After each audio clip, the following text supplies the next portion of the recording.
ਭਖਦੀਆਂ ਖਬਰਾਂ ਦੇਖ ਰਹੇ ਸਾਰੇ ਦਰਸ਼ਕਾਂ ਨੂੰ ਮੇਰੇ ਹਰਪ੍ਰੀਤ ਵੱਲੋਂ ਇੱਕ ਵਾਰ ਫਿਰ ਤੋਂ ਪਿਆਰ ਭਰੀ ਸਤਿ ਸ੍ਰੀ ਅਕਾਲ। ਮੇਰਾ ਸਾਥ ਦੇ ਰਹੇ ਨੇ ਅਜੀਤ ਜੀ, ਸਬਦੀਸ਼ ਜੀ ਅਤੇ ਦਿਲਰਾਜ ਜੀ। ਤੁਹਾਡਾ ਸਭ ਦਾ ਇੱਕ ਵਾਰ ਫਿਰ ਤੋਂ ਸਵਾਗਤ ਹੈ। ਧੰਨਵਾਦ ਜੀ। ਗੱਲਬਾਤ ਸ਼ੁਰੂ ਕਰਾਂਗੇ ਦੁਨੀਆ ਦੇ ਸਭ ਤੋਂ ਤਾਕਤਵਰ ਮੁਲਕ ਦੀ ਤੇ ਉਹਦੀ ਸਭ ਤੋਂ ਤਾਕਤਵਰ ਅਹੁਦੇ ਦੀ ਚੁਣਾਵ ਦੀ। ਜਿਸ ਤਰ੍ਹਾਂ ਅਸੀਂ ਤੁਹਾਨੂੰ ਰਾਤੀ ਸ਼ੋਅ ਦੇ ਚੱਲ ਨਾਲ ਡਿਬੇਟ ਦੇ ਨਾਲ ਨਾਲ ਅਪਡੇਟ ਦੇਣ ਦੀ ਕੋਸ਼ਿਸ਼ ਕਰ ਰਹੇ ਸੀ ਤੇ ਜਦੋਂ ਅਸੀਂ ਸ਼ੋਅ ਖਤਮ ਕੀਤਾ ਸੀ ਲਗਭਗ 10:15 ਵਜੇ ਕੈਲਗਰੀ ਟਾਈਮ ਤੇ ਡੋਨਾਲਡ ਟਰੰਪ ਸਾਹਿਬ ਅੱਗੇ ਚੱਲ ਰਹੇ ਸੀ ਹਿਲਰੀ ਕਲਿੰਟਨ ਮੈਮ ਤੋਂ ਤੇ ਉਹੀ ਹੋਇਆ ਜੋ ਦਿਲਰਾਜ ਜੀ ਅਤੇ ਦੂਜੇ ਪੈਨਲਿਸਟ ਨੇ ਪ੍ਰੇਡ ਕੀਤਾ ਸੀ ਕਿ ਡੋਨਾਲਡ ਟਰੰਪ ਸਾਹਿਬ ਇਹ ਇਲੈਕਸ਼ਨ ਜਿੱਤਣਗੇ ਤੇ ਡੋਨਾਲਡ ਟਰੰਪ ਸਾਹਿਬ ਨੇ ਇਲੈਕਸ਼ਨ ਜਿੱਤੀ। ਇੱਕ ਪਾਸੇ ਜਿੱਥੇ ਕਿ ਟਰੰਪ ਸਾਹਿਬ ਦੇ ਸਪੋਰਟਰਾਂ ਦੇ ਵਿੱਚ ਖੁਸ਼ੀ ਦਾ ਮਾਹੌਲ ਬਣ ਗਿਆ, ਪਰ ਦੂਜੇ ਪਾਸੇ ਪੂਰੇ ਵਰਲਡ ਦੇ ਵਿੱਚੋਂ ਇੱਕ ਟਰੰਪ ਸਾਹਿਬ ਨੂੰ ਵਧਾਈਆਂ ਵੀ ਆਈਆਂ, ਪਰ ਕੁਝ ਲੋਕਾਂ ਨੇ ਹੈਰਾਨੀ ਵੀ ਜਤਾਈ। ਜੇ ਐਰਕੀ ਯੂਐਸ ਇਲੈਕਸ਼ਨ ਦੀ ਗੱਲ ਕਰੀਏ, ਦੋਵੇਂ ਹੀ ਕੈਂਡੀਡੇਟ ਦੀ ਇੱਕ ਬੜੀ ਹੀ ਗੰਦੀ ਰਾਜਨੀਤੀ ਖੇਡਣ ਦੀ ਕੋਸ਼ਿਸ਼ ਕੀਤੀ ਗਈ ਤੇ ਕਿਤੇ ਨਾ ਕਿਤੇ ਅੱਜ ਦੀ ਮੈਂ ਤਾਜ਼ਾ ਅਪਡੇਟ ਦੀ ਗੱਲ ਕਰਾਂ, ਅਮਰੀਕਾ ਦੇ ਵਿੱਚ ਪ੍ਰੋਟੈਸਟ ਵੀ ਵੇਖਣ ਨੂੰ ਮਿਲੇ। ਅਮਰੀਕਾ ਦੇ ਕਈ ਸ਼ਹਿਰਾਂ ਵਿੱਚ ਪ੍ਰੋਟੈਸਟ ਵੀ ਵੇਖਣ ਨੂੰ ਮਿਲੇ ਜਿੱਥੇ ਕਿ ਅਮਰੀਕਨ ਦੁਆਰਾ ਇਹ ਕਿਹਾ ਜਾ ਰਿਹਾ ਕਿ ਨਾਟ ਮਾਈ ਪ੍ਰੈਜ਼ੀਡੈਂਟ। ਕਿਤੇ ਨਾ ਕਿਤੇ ਜੋ ਕੈਂਪੇਨ, ਜੋ ਇੱਕ ਹੇਟ ਕੈਂਪੇਨ ਚਲਾਈ ਸੀ ਉਹਦਾ ਅਸਰ ਅਜੇ ਵੀ ਦੇਖਣ ਨੂੰ ਮਿਲ ਰਿਹਾ ਹੈ। ਜਦਕਿ ਆਪਣੀ ਵਿਕਟਰੀ ਸਪੀਚ ਵਿੱਚ ਸਾਰੇ ਅਮਰੀਕਾ ਦਾ ਪ੍ਰੈਜ਼ੀਡੈਂਟ ਹੋਣ ਦੀ ਗੱਲਾਂ ਕੀਤੀਆਂ ਜਾ ਰਹੀਆਂ ਨੇ। ਓਬਾਮਾ ਸਾਹਿਬ ਵੱਲੋਂ, ਕਲਿੰਟਨ ਮੈਮ ਵੱਲੋਂ ਵੀ ਟਰੰਪ ਸਾਹਿਬ ਨੂੰ ਆਪਣੇ ਵੱਲੋਂ ਸਪੋਰਟ ਦੇਣ ਦੀ ਗੱਲ ਕੀਤੀ ਜਾ ਰਹੀ ਹੈ, ਪਰ ਕੁਝ ਸਵਾਲ ਜੋ ਅਮਰੀਕਨ ਅਤੇ ਦੁਨੀਆ ਦੇ ਵਿੱਚ ਬਾਕੀ ਸਾਰੇ ਲੋਕਾਂ ਦੇ ਮਨ ਵਿੱਚ ਆ ਉਹ ਕਿਤੇ ਨਾ ਕਿਤੇ ਬਣੇ ਹੀ ਰਹਿ ਗਏ। ਸ਼ੁਰੂ ਕਰਦੇ ਹਾਂ ਸਬਦੀਸ਼ ਜੀ ਤੋਂ। ਸਬਦੀਸ਼ ਜੀ, ਅਮਰੀਕਾ ਦੀ ਇਲੈਕਸ਼ਨ ਤੇ ਟਰੰਪ ਸਾਹਿਬ ਦੀ ਵਿਕਟਰੀ ਬਾਰੇ ਕੀ ਵਿਚਾਰ ਨੇ ਤੁਹਾਡੇ? ਜੀ, ਮੈਂ ਕੱਲ ਵੀ ਗੱਲ ਕਰਦੇ ਹੋਏ ਕਿਹਾ ਸੀ ਕਿ ਜਿਸ ਕਿਸਮ ਦੀ ਇਸ ਵਾਰੀ ਚੋਣ ਮੁਹਿੰਮ ਚੱਲੀ ਹੈ, ਜਿਸ ਕਿਸਮ ਦੀ ਇਲਜ਼ਾਮ ਤਰਾਸ਼ੀ ਇੱਕ ਦੂਜੇ ਉੱਤੇ ਕੀਤੀ ਗਈ ਹੈ, ਉਹਦੇ ਤੋਂ ਇੱਕ ਗੱਲ ਤਾਂ ਜ਼ਾਹਰ ਹੋਗੀ ਕਿ ਜਿਸ ਅਮਰੀਕਾ ਨੂੰ ਅਸੀਂ ਬਹੁਤ ਵੱਡੀ ਤੇ ਬਹੁਤ ਪਵਿੱਤਰ ਡੈਮੋਕ੍ਰੇਸੀ ਦਾ ਨਾਂ ਦਿੰਦੇ ਸੀ, ਹੁਣ ਤੱਕ ਉਹਦਾ ਇੱਕ ਤਰ੍ਹਾਂ ਨਾਲ ਪੂਰਾ ਦਿਵਾਲਾ ਨਿਕਲ ਚੁੱਕਾ। ਉਸ ਡੈਮੋਕ੍ਰੇਸੀ ਦਾ ਇਤਿਹਾਸ ਬਹੁਤ ਪਿੱਛੇ ਰਹਿ ਗਿਆ, ਜਿਹਦੇ ਤੋਂ ਪ੍ਰਭਾਵਿਤ ਹੋ ਕੇ ਗਦਰ ਲਹਿਰ ਦੇ ਸੂਰਮੇ ਇਹ ਕਹਿੰਦੇ ਸੀ ਕਿ ਜਦੋਂ ਸਾਡਾ ਮੁਲਕ ਆਜ਼ਾਦ ਹੋਵੇਗਾ ਅਸੀਂ ਅਮਰੀਕੀ ਤਰਜ਼ ਦੀ ਜਮਹੂਰੀਅਤ ਬਣਾਉਣ ਦਾ ਯਤਨ ਕਰਾਂਗੇ।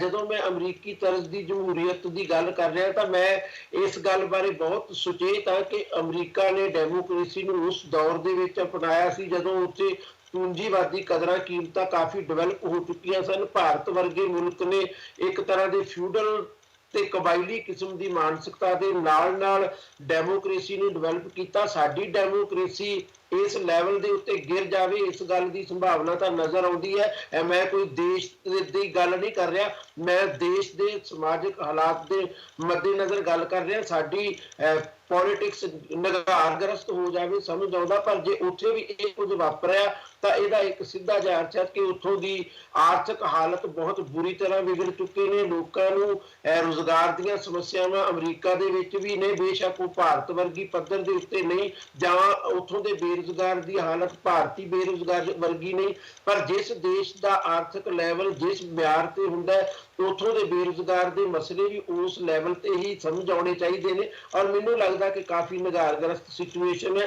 ਮੈਂ ਇਹ ਤਾਂ ਨਹੀਂ ਕਹਾਂਗਾ ਕਿ ਅਮਰੀਕਾ ਦੇ ਲੋਕਾਂ ਨੇ ਕੋਈ ਗਲਤੀ ਕੀਤੀ ਹੈ, ਕਿਉਂਕਿ ਅਮਰੀਕਾ ਇਹ ਤੈਅ ਕਰਨਾ ਅਗਲੇ ਸਾਲਾਂ ਦੇ ਵਿੱਚ ਅਮਰੀਕਾ ਦੇ ਲੋਕਾਂ ਦਾ ਕੰਮ ਹੋਵੇਗਾ, ਪਰ ਮੈਂ ਜਿਸ ਕਿਸਮ ਦੇ ਨਿਘਾਰ ਦੇ ਦਰਸ਼ਨ ਇਸ ਵਾਰ ਅਮਰੀਕਾ ਦੇ ਵਿੱਚ ਕੀਤੇ ਉਹਦੇ ਤੋਂ ਇੱਕ ਗੱਲ ਮੰਨਦਾ ਕਿ ਦੁਨੀਆ ਭਰ ਦੇ ਵਿੱਚ ਸਿਰਫ ਤਰੱਕੀ ਨਾਲ ਹੀ ਡੈਮੋਕ੍ਰੇਸੀ ਦਾ ਵਿਕਾਸ ਨਹੀਂ ਹੁੰਦਾ। ਕਈ ਵਾਰੀ ਤਰੱਕੀ ਤੋਂ ਬਾਅਦ ਲੱਗੀਆਂ ਬ੍ਰੇਕਾਂ ਜਿਹੜੀਆਂ ਅਮਰੀਕਾ ਦੇ ਵਿਕਾਸ ਨੂੰ ਲੱਗੀਆਂ, ਉਹ ਤੁਹਾਡੀ ਡੈਮੋਕ੍ਰੇਸੀ ਨੂੰ ਫਿਊਡਲ ਤੇ ਕਬਾਇਲੀ ਕਿਸਮ ਦੇ ਲੋਕਾਂ ਦੀ ਪੱਧਰ ਤੱਕ ਵੀ ਗਿਰਾ ਸਕਦੀਆਂ। ਔਰ ਇਹ ਗੱਲ ਸਾਡੇ ਸਾਹਮਣੇ ਬਹੁਤ ਸੱਚੀ ਆ। ਸ਼ਾਇਦ ਇਸੇ ਕਰਕੇ ਕੁਝ ਲੋਕਾਂ ਨੇ ਇੱਥੋਂ ਦੀ ਜਿੱਤ ਨੂੰ ਟਰੰਪ ਸਾਹਿਬ ਦੀ ਨੂੰ ਹਿਟਲਰ ਦੀ ਜਿੱਤ ਵਰਗੂ ਵੀ ਬਿਆਨ ਕਰਨ ਦਾ ਯਤਨ ਕੀਤਾ। ਮੈਂ ਖੈਰ ਇਸ ਲੈਵਲ ਤੇ ਨਹੀਂ ਜਾਂਦਾ।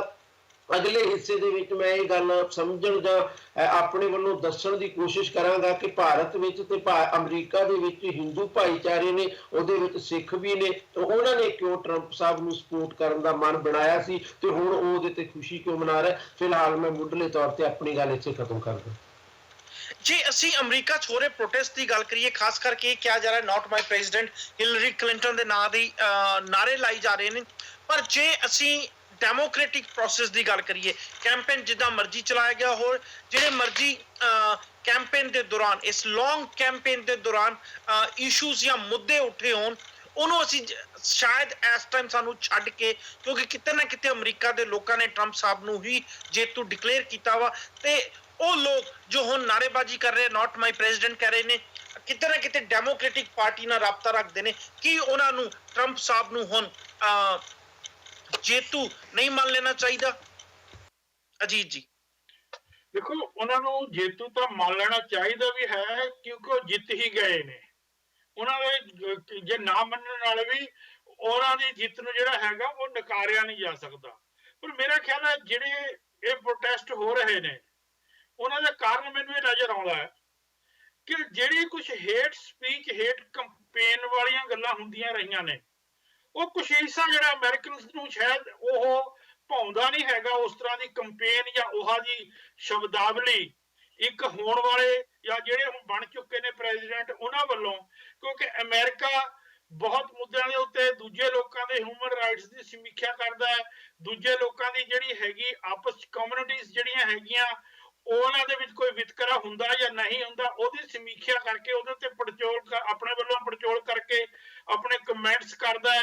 ਜਦੋਂ ਪਹਿਲਾਂ ਓਬਾਮਾ ਸਾਹਿਬ ਆਏ ਸੀ, ਉਹ ਵੀ ਇੰਡੀਆ ਦੇ ਵਿੱਚ ਜਾ ਕੇ ਕਹਿ ਗਏ ਸੀ ਕਿ ਤੁਹਾਨੂੰ ਆਪਣੇ ਜਿਹੜੀ ਸੰਪਰਦਾਇਕਤਾ ਉਹਦੇ ਤੋਂ ਜਿਹੜੀ ਖਹਿੜਾ ਛਡਾਉਣਾ ਚਾਹੀਦਾ ਜਾਂ ਉਸ ਪੱਧਰ ਤੇ ਨਹੀਂ ਵਿਚਰਨਾ ਚਾਹੀਦਾ ਸੰਪਰਦਾਇਕ ਤੌਰ ਤੇ। ਸੁਣ, ਜਦੋਂ ਉਹੀ ਗੱਲਾਂ ਜਿਹੜੀਆਂ ਹੈਗੀਆਂ ਉਹ ਅਮਰੀਕਾ 'ਚ ਸਾਹਮਣੇ ਆਈਆਂ ਨੇ ਕਿ ਇੱਕ ਕਮਿਊਨਿਟੀ ਨੂੰ ਵੀ ਜਾਂ ਇੱਕ ਧਰਮ ਦੇ ਲੋਕਾਂ ਨੂੰ ਵੀ ਇੱਕ ਵੱਖਰੇ ਕਰਕੇ ਉਹਦੇ ਤੇ ਕਮੈਂਟ ਕੀਤੇ ਗਏ ਨੇ। ਸੋ ਕਾਫੀ ਹਿੱਸਾ ਹੋ ਸਕਦਾ ਜਿਹਨੂੰ ਪਸੰਦ ਨਹੀਂ ਆਇਆ, ਪਰ ਜਿਹੜੇ ਉਹਦੇ ਵਿੱਚ ਜ਼ਿਆਦਾ ਉਸ ਚੀਜ਼ ਨੂੰ ਮਹਿਸੂਸ ਕਰਦੇ ਸੀ ਉਹਨਾਂ ਨੇ ਉਹਨਾਂ ਦੇ ਜਿੱਤਣ ਤੇ ਪ੍ਰੋਟੈਸਟ ਕਰਨੇ ਜਿਹੜੇ ਹੈਗੇ ਉਹ ਠੀਕ ਸਮਝੇ ਨੇ ਤੇ ਉਹ ਪ੍ਰੋਟੈਸਟ ਕਰ ਰਹੇ ਨੇ। ਪਰ ਸਭ ਕਾਸੇ ਦੇ ਬਾਵਜੂਦ ਉਹ ਜਿੱਤ ਗਏ ਨੇ, ਉਹ ਅਮਰੀਕਾ ਦੇ ਪ੍ਰੈਜ਼ੀਡੈਂਟ ਦਾ ਅਹੁਦਾ ਸੰਭਾਲਣ ਜਾ ਰਹੇ ਨੇ। ਤੇ ਸੋ ਬਾਕੀ ਗੱਲਾਂ ਜਿਵੇਂ ਕਹਿੰਦੇ ਆਪਾਂ ਅੱਗੇ ਕਰਦੇ ਆ, ਪਰ ਇਹਦੇ ਚ ਵੱਡਾ ਮੈਨੂੰ ਕਾਰਨ ਇਹੋ ਨਜ਼ਰ ਆਉਂਦਾ ਹੈ। ਜੇ ਇੱਕ ਐਕਚੁਅਲੀ ਅਗਲੇ ਮੁੱਦੇ ਤੇ ਜਾਣ ਤੋਂ ਪਹਿਲਾਂ ਮੈਂ ਦਿਲਰਾਜ ਜੀ ਦੇ ਵਿਚਾਰ ਜਾਣਨਾ ਚਾਹੂੰਗਾ। ਦਿਲਰਾਜ ਜੀ। ਹਰਪ੍ਰੀਤ ਜੀ, ਬਿਲਕੁਲ ਕਿਤੇ ਨਾ ਕਿਤੇ ਉਹ ਜਿਹੜਾ ਤਬਕਾ ਸੀਗਾ ਉਹ ਤਬਕਾ ਡੈਫੀਨੇਟਲੀ ਇਹ ਚਾਹੁੰਦਾ ਸੀਗਾ ਕਿ ਡੋਨਲਡ ਟਰੰਪ ਜਿੱਤਣ। ਉਹ ਤਬਕਾ ਇਹ ਚਾਹੁੰਦਾ ਸੀਗਾ ਕਿ ਅਮਰੀਕਨ ਜਿਹੜੇ ਹੈਗੇ ਆ, ਅਮਰੀਕਨਸ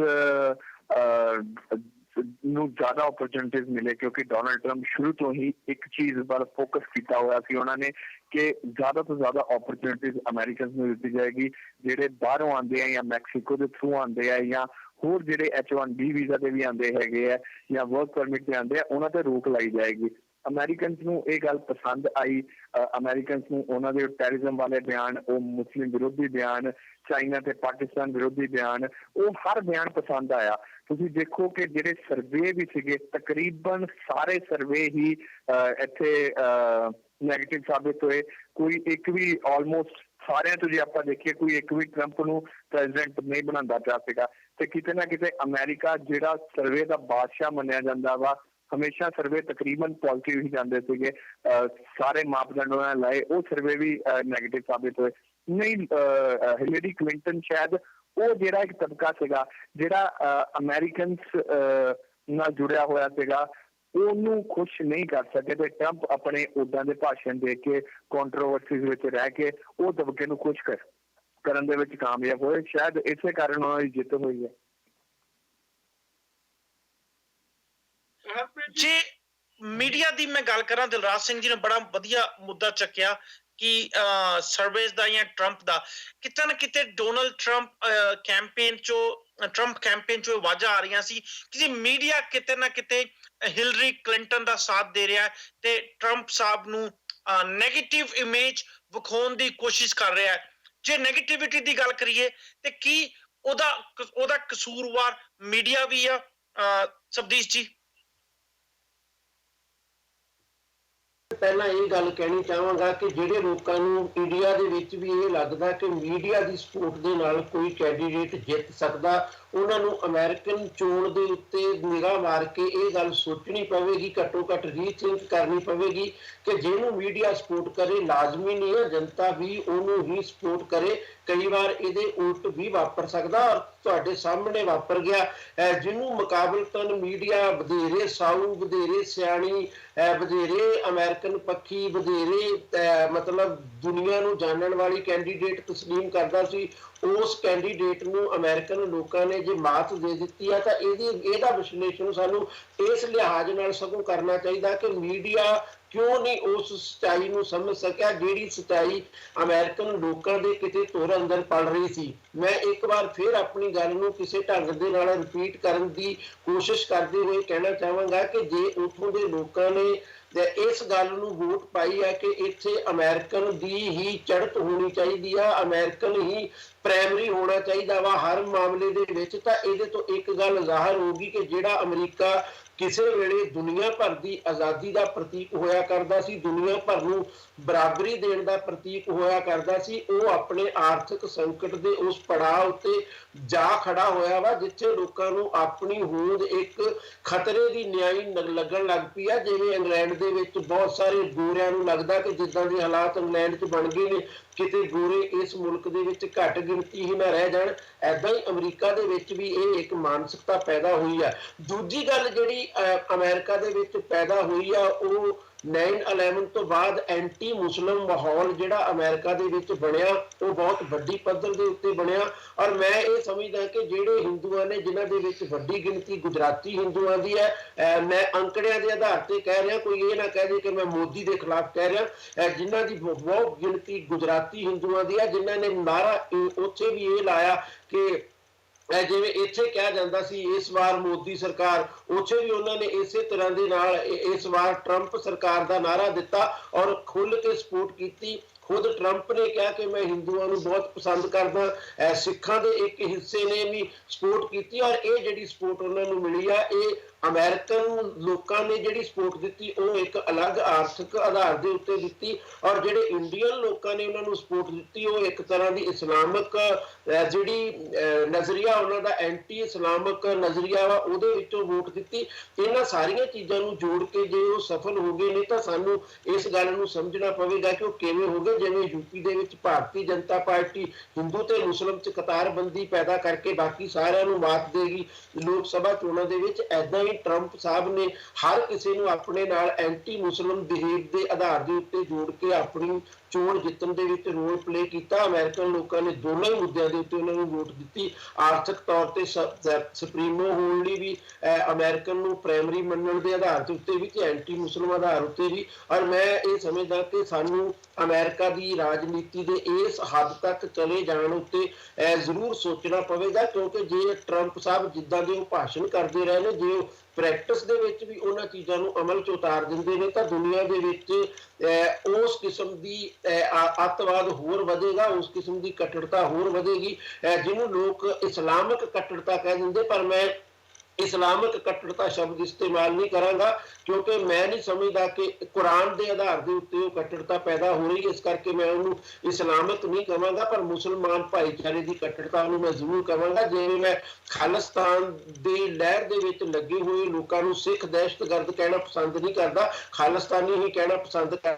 ਮੇਰੇ ਮੁਤਾਬਕ ਉਹ ਗੁਰਬਤ ਦੇ ਅਸੂਲਾਂ ਮੁਤਾਬਕ ਸਹੀ ਲੜਾਈ ਨਹੀਂ ਸੀ ਲੜ ਰਿਹਾ, ਪਰ ਮੈਨੂੰ ਲੱਗਦਾ ਕਿ ਟਰੰਪ ਸਾਹਿਬ ਦੀ ਇਹ ਪਾਰੀ ਆਉਣ ਵਾਲੇ ਸਮੇਂ ਦੇ ਵਿੱਚ ਦੁਨੀਆ ਭਰ ਦੇ ਵਿੱਚ ਮੁਸਲਿਮ ਕੱਟੜਤਾ ਨੂੰ ਵਧਾਉਣ ਦੇ ਵਿੱਚ ਵੀ ਰੋਲ ਪਲੇ ਕਰੇਗੀ ਔਰ ਅਮਰੀਕਾ ਦੇ ਵਿੱਚ ਨਸਲਵਾਦ ਨੂੰ ਵੀ ਉਭਾਰਨ ਦਾ ਯਤਨ ਕਰੇਗੀ ਕਿਉਂਕਿ ਜਿਨ੍ਹਾਂ ਲੋਕਾਂ ਨੇ ਅਮਰੀਕਾ ਨੂੰ ਪ੍ਰਾਇਮਰੀ ਮੰਨਣ ਦੇ ਆਧਾਰ ਤੇ ਵੋਟ ਪਾਈ ਆ ਉਹ ਅਗਲੇ ਦਿਨਾਂ ਦੇ ਵਿੱਚ ਰਿਐਕਟ ਵੀ ਕਰਨਗੇ। ਜਿਨ੍ਹਾਂ ਦੇ ਵਿਰੋਧ ਦੀ ਤੁਸੀਂ ਗੱਲ ਕਰ ਰਹੇ ਹੋ ਮੇਰੇ ਮੁਤਾਬਕ ਉਹਨਾਂ ਦੇ ਵਿਰੋਧ ਦੇ ਵਿੱਚ ਇੱਕ ਵੱਖਰੀ ਤਰ੍ਹਾਂ ਦੀ ਰਾਏ ਆ ਜਿਹੜੀ ਟਰੰਪ ਸਾਹਿਬ ਦੀਆਂ ਇਹਨਾਂ ਨੀਤੀਆਂ ਦੇ ਵਿਰੁੱਧ ਆ ਜਿਨ੍ਹਾਂ ਦਾ ਮੈਂ ਜ਼ਿਕਰ ਕੀਤਾ, ਪਰ ਮੈਂ ਸਮਝਦਾ ਕਿ ਉਹਨਾਂ ਨੂੰ ਲੋਕਾਂ ਦੀ ਭਾਵਨਾ ਦੇ ਮੁਤਾਬਕ ਇਹਦਾ ਵਿਰੋਧ ਨਹੀਂ ਕਰਨਾ ਚਾਹੀਦਾ, ਬਲਕਿ ਜੇ ਉਹ ਪ੍ਰੈਕਟਿਸ ਦੇ ਵਿੱਚ ਇਦਾਂ ਦੇ ਕੁਝ ਕਦਮ ਚੱਕਦੇ ਨੇ ਉਦੋਂ ਜਾ ਕੇ ਜ਼ਰੂਰ ਉਹਨਾਂ ਦਾ ਖੁੱਲ੍ਹ ਕੇ ਵਿਰੋਧ ਕਰਨਾ ਚਾਹੀਦਾ। ਦੋ ਤਿੰਨ ਮੁੱਦੇ ਮੈਨੂੰ ਤੁਹਾਡੀਆਂ ਗੱਲਾਂ ਵਿੱਚੋਂ ਹੀ ਮਿਲੇ ਜਿਹੜੇ ਮੈਂ ਡਿਸਕਸ ਕਰਨਾ ਚਾਹੂੰਗਾ।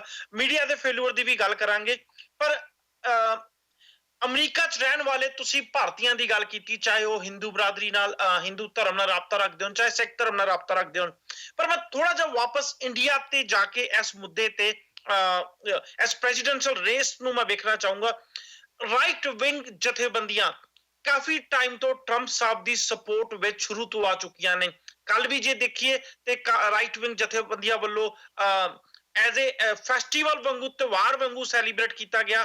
ਟਰੰਪ ਸਾਹਿਬ ਦੇ ਹੋਰਡਿੰਗ ਜਿੱਦਾਂ ਅਮਰੀਕਾ ਵਿੱਚ ਲੱਗੇ ਨੇ, ਉਦਾਂ ਹੀ ਇੰਡੀਆ ਵਿੱਚ ਵੀ ਵੇਖਣ ਨੂੰ ਮਿਲੇ। ਕਈ ਸ਼ਹਿਰਾਂ ਵਿੱਚ ਰਾਈਟ ਵਿੰਗ ਹਿੰਦੂ ਜਥੇਬੰਦੀਆਂ ਦੁਆਰਾ ਪੂਜਾ ਪਾਠ ਕਰਕੇ ਵੀ ਟਰੰਪ ਸਾਹਿਬ ਦੇ ਜਿੱਤਣ ਦੀਆਂ ਸੁਖਣਾ ਸੁਖੀਆਂ ਗਈਆਂ ਸੀ। ਸਵਾਲ ਮੇਰਾ ਇਹ ਆ ਕਿ ਰਾਈਟ ਵਿੰਗ ਜਥੇਬੰਦੀਆਂ ਦਾ ਟਰੰਪ ਸਾਹਿਬ ਨੂੰ ਸਪੋਰਟ ਕਰਨਾ ਕੀ ਸਿਰਫ ਐਂਟੀ ਮੁਸਲਿਮ ਜੋ ਇੱਕ ਟਰੰਪ ਸਾਹਿਬ ਦੀ ਕੈਂਪੇਨ ਚੋਂ ਸਮੈਲ ਆ ਰਹੀ ਸੀ ਉਹਦੇ ਚੱਲਦੇ ਹੋਏ ਆ? ਤੇ ਜੇ ਮੈਂ ਐਕਚੁਅਲੀ ਇੱਥੋਂ ਤੱਕ ਹੀ ਸਵਾਲ ਪੁੱਛੂੰਗਾ, ਅਗਲੇ ਸਵਾਲ ਤੇ ਮੈਂ ਅਗਲੇ ਸੈਸ਼ਨ ਜਾਣਾ ਚਾਹੂੰਗਾ। ਅਜੀਤ ਜੀ ਅਤੇ ਦਿਲਰਾਜ ਜੀ, ਇਹ ਰਾਈਟ ਵਿੰਗ ਜਥੇਬੰਦੀਆਂ ਦਾ ਸਪੋਰਟ ਕਰਨਾ ਕੀ ਇਹ ਸਿਰਫ ਐਂਟੀ ਮੁਸਲਿਮ ਜੋ ਸਮੈਲ ਆ ਰਹੀ ਆ ਉਹਦੇ ਚੱਲਦੇ ਹੀ ਟਰੰਪ ਸਾਹਿਬ ਨੂੰ ਸਪੋਰਟ ਕਰ ਰਹੇ ਨੇ? ਨਹੀਂ ਹਰਪ੍ਰੀਤ ਜੀ, ਕੱਲਾ ਐਂਟੀ ਮੁਸਲਿਮ ਦੀ ਗੱਲ ਨਹੀਂ ਹੈਗੀ। ਤੁਸੀਂ ਇੱਕ ਚੀਜ਼ ਸਮਝਣ ਵਾਲੀ ਹੈ ਕਿ ਅਮਰੀਕਾ ਦਾ ਜਿਹੜਾ ਸਿਟੀਜ਼ਨ ਹੈ ਉਹ ਜਦੋਂ ਜੀਂਦਾ ਹੈ ਤਾਂ ਉਹਦੇ ਚ ਇੱਕ ਭਾਵਨਾ ਨੂੰ ਲੈ ਕੇ ਜੀਂਦਾ ਹੈ ਕਿ ਮੈਂ ਉਸ ਮੁਲਕ ਦਾ ਬਸ਼ਿੰਦਾ ਹੈ, ਉਸ ਮੁਲਕ ਦਾ ਨਾਗਰਿਕ ਹੈ, ਜਿਹੜੀ ਦੀ ਧਾਕ ਜਿਹੜੀ ਹੈਗੀ ਉਹ ਸਾਰੀ ਦੁਨੀਆ ਦੇ ਉੱਤੇ ਹੈ, ਔਰ ਉਸ ਦੀ ਧੌਂਸ ਜਿਹੜੀ ਹੈਗੀ ਉਹ ਕਿਸੇ ਨੂੰ ਵੀ ਝੁਕਾਉਣ ਦੇ ਵਿੱਚ ਸਮਰੱਥ ਹੈ। ਇਹ ਫੀਲਿੰਗ ਨੂੰ ਲੈਂਦੇ ਜਿੰਦੀ ਜਨਤਾ ਜਿਹੜੀ ਹੈਗੀ ਉਹਨੂੰ ਜੇ ਮਹਿਸੂਸ ਹੋਵੇ ਕਿ ਅੱਜ ਜਿਹੜੀ ਕੁਝ ਪਾਲਿਸੀਜ਼ ਨੇ ਗਵਰਨਮੈਂਟ ਦੀਆਂ ਜਾਂ ਗਵਰਨਮੈਂਟ ਦੀ ਆਪਣੇ ਜਿਹੜੀ ਇਸ ਹਸਤੀ ਨੂੰ ਕਾਇਮ ਰੱਖਣ ਦੀ ਪਕੜ ਹੈ ਉਹ ਕਿਤੇ ਵਿਖਰ ਰਹੀ ਹੈ। ਅੱਜ ਜਿਹੜਾ ਹੈਗਾ ਰਸ਼ੀਆ ਜਿਹੜਾ ਹੈਗਾ ਉਹ ਸੀਰੀਆ ਵਿੱਚ ਜਾ ਕੇ ਅਮਰੀਕਾ ਦੇ ਵਿਰੁੱਧ ਜੇ ਖੜਾ ਹੁੰਦਾ ਹੈ ਤਾਂ ਉੱਥੇ ਉਹ ਆਪਣੇ ਪੈਰ ਬਰਾਬਰ ਜਮਾ ਲੈਂਦਾ, ਝੁਕਣ ਨੂੰ ਤਿਆਰ ਨਹੀਂ। ਇਕਨੋਮਿਕ ਜਿਹੜਾ ਹੈਗਾ ਇਕਨੋਮੀ ਆ, ਵਰਲਡ ਇਕਨੋਮੀ, ਉਹਦੇ ਵਿੱਚ ਚਾਈਨਾ ਜਿਹੜਾ ਹੈਗਾ ਅੱਜ ਅਮਰੀਕਾ ਦੀ ਕੋਈ ਧੌਂਸ ਮੰਨਣ ਨੂੰ ਤਿਆਰ ਨਹੀਂ। ਉਹ ਆਪਣੇ ਆਪ ਆਪਣੇ ਹਿਸਾਬ ਦੇ ਨਾਲ ਜਿਹੜੇ ਹੈਗੇ ਹਾਲਾਤਾਂ ਨੂੰ ਮਨਜ਼ੂਰ ਚਲਾ ਸਕਦਾ ਹੈ। ਤਾਂ ਉਹਨਾਂ ਚੀਜ਼ਾਂ ਨੂੰ ਦੇਖਦੇ ਹੋ ਕਿਤੇ ਉਹ ਹਰਟ ਮਹਿਸੂਸ ਕਰਦੇ ਨੇ। ਤੇ ਜਿਹੜੀ ਡੈਮੋਕ੍ਰੈਟਿਕ ਪਾਰਟੀ ਦੀ 8 ਸਾਲਾਂ ਦੀ ਸਰਕਾਰ ਸੀ ਉਹਨਾਂ ਨੂੰ ਕਿਤੇ ਲੱਗੀ ਹੈ ਕਿ ਸਾਡੀ ਇਹ ਜਿਹੜੀ 1 ਨੰਬਰ ਦੀ ਪੋਜੀਸ਼ਨ ਹੈ ਉਹ ਵੀ ਬਰਕਰਾਰ ਨਹੀਂ ਰਹਿ ਸਕੀ, ਪਰ ਉਹਦੇ ਬਦਲੇ ਵਿੱਚ ਇਕਨੋਮੀ ਦੇ ਵਿੱਚ ਨਾ ਤਾਂ ਨੌਕਰੀਆਂ ਕ੍ਰੀਏਟ ਹੋ ਸਕੀਆਂ ਕਿਸੇ ਤਰੀਕੇ ਦੇ ਨਾਲ ਬਹੁਤੀਆਂ, ਨਾ ਹੀ ਅਸੀਂ ਆਪਣੀ ਬਹੁਤ ਜ਼ਿਆਦਾ ਉਸ ਥਾਂ ਦੇ ਉੱਤੇ ਆਪਣੀ ਤਾਕਤ ਨੂੰ ਵਧਾ ਸਕੇ ਆ। ਉਹ ਦੋਹਾਂ ਚੀਜ਼ਾਂ ਨੂੰ ਮੇਲਦੇ ਹੋਏ ਮੇਰਾ ਖਿਆਲ ਹੈ ਮੈਡਮ ਕਲਿੰਟਨ ਦੇ ਵਿੱਚ ਉਹਨੂੰ ਲੱਗਦਾ ਸੀ ਕਿ ਜੇ ਇਹ ਜਿੱਤਦੇ ਨੇ ਤਾਂ ਉਹ ਜਿਹੜੀਆਂ ਪਾਲਿਸੀਆਂ ਜਿੱਥੇ ਅਸੀਂ ਆਪਣੀ ਪੋਜੀਸ਼ਨ ਸਾਡੀ ਕੁਝ ਖੁਰੀ ਹੈ ਤਾਂ ਉਹ ਪਾਲਿਸੀਆਂ ਜਾਰੀ ਰਹਿ ਸਕਦੀਆਂ ਨੇ ਤੇ ਸਾਡੀ ਪੋਜੀਸ਼ਨ ਜਿਹੜੀ ਹੈਗੀ ਸ਼ਾਇਦ ਉਨੀ ਚੰਗੀ ਨਾ ਰਹਿ ਸਕਦੀ ਹੋਵੇ। ਜਿਹੜਾ 9/11 ਹੋਇਆ ਸੀ ਜੀ ਜੀ ਸਵਾਲ ਮੇਰਾ ਇੰਡੀਆ ਦੇ ਵਿੱਚ ਰਾਈਟ ਵਿੰਗ ਹਿੰਦੂ ਜਥੇਬੰਦੀਆਂ ਨੂੰ ਸੀ, ਉਹਨਾਂ ਵੱਲੋਂ ਦਿੱਤੀ ਜਾ ਰਹੀ ਸਪੋਰਟ ਵੱਲੋਂ ਸੀ।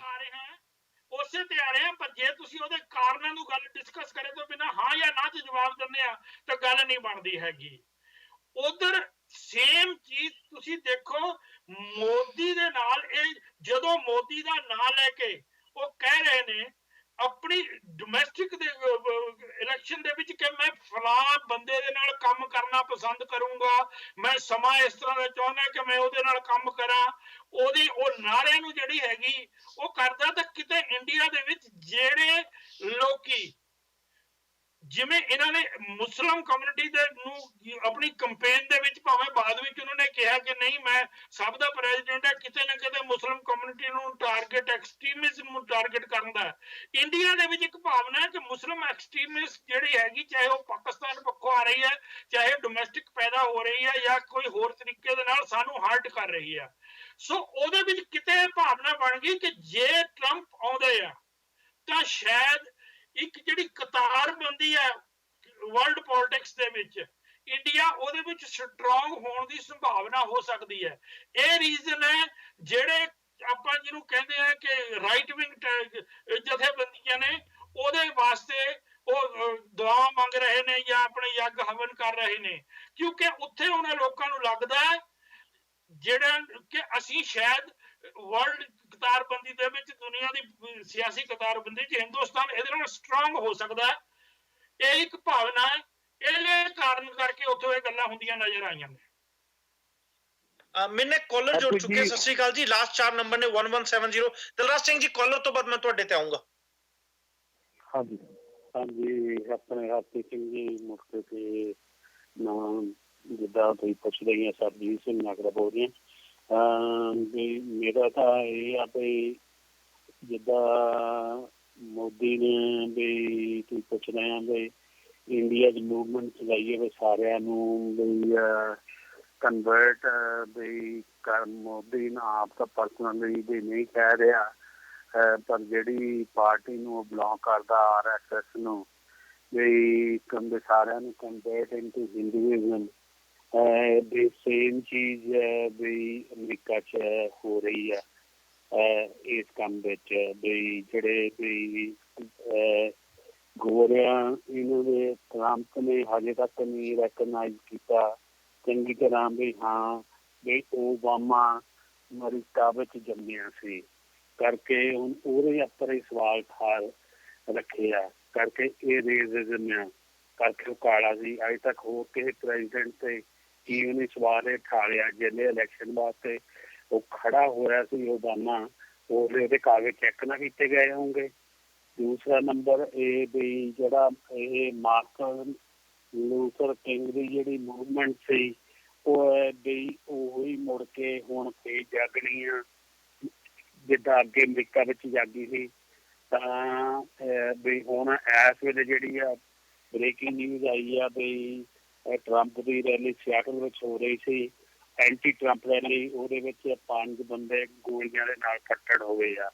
ਇਹ ਪਤਾ ਨਹੀਂ ਵੀ ਕਿੰਨਾ ਚਿਰ ਅਮਰੀਕਾ ਚੱਲਣਾ ਹੈ, ਪਰ ਇਹ ਦੋਨੇ ਹੀ ਜਦ ਤੱਕ ਆਪ ਚੀਜ਼ ਕਰਕੇ ਜਿਹੜਾ ਕੋਈ ਟਰੰਪ ਨੇ ਕੈਂਪੇਨ ਵਿੱਚ ਬੋਲਿਆ ਤਾਂ ਹੁਣ ਰਾਤ ਵਾਲੀ ਸਪੀਚ ਵਿੱਚ ਮੈਂ ਸਾਰਿਆਂ ਦਾ ਉਹ ਗੱਲ ਤਾਂ ਬਣ ਨਹੀਂ ਜਾਂਦੀ ਕਰਕੇ ਜਿਹੜਾ ਇੰਨਾ ਕੁਛ ਇੰਨੇ ਮਹੀਨੇ ਬੋਲੀ ਗਿਆ ਉਹ ਅੰਦਰ ਦਿਲ ਦੇ ਵਿੱਚ ਤਾਂ ਹੈਗਾ ਹੀ ਆ। ਹੈ ਵੂਮਨ ਐਂਟੀ ਵੂਮਨ ਆ, ਰੇਜ਼ਮ ਹੈਗੀ ਆ, ਕਾਲਿਆਂ ਦੇ ਮੁਸਲਮਾਨਾਂ ਦੇ ਖਿਲਾਫ ਆ। ਹੁਣ ਸਿੱਧਾ ਹੀ ਕਿਹਾ ਕਿ ਮੈਂ ਮੁਸਲਮਾਨਾਂ ਨੂੰ ਬੰਦ ਕਰੂੰਗਾ। ਸਾਰੇ ਮੁਸਲਮਾਨ ਮਾੜੇ ਤਾਂ ਨਹੀਂ, ਵਿੱਚੋਂ 2-3-4 ਵੀ ਮਾੜੇ ਹੋਣਗੇ।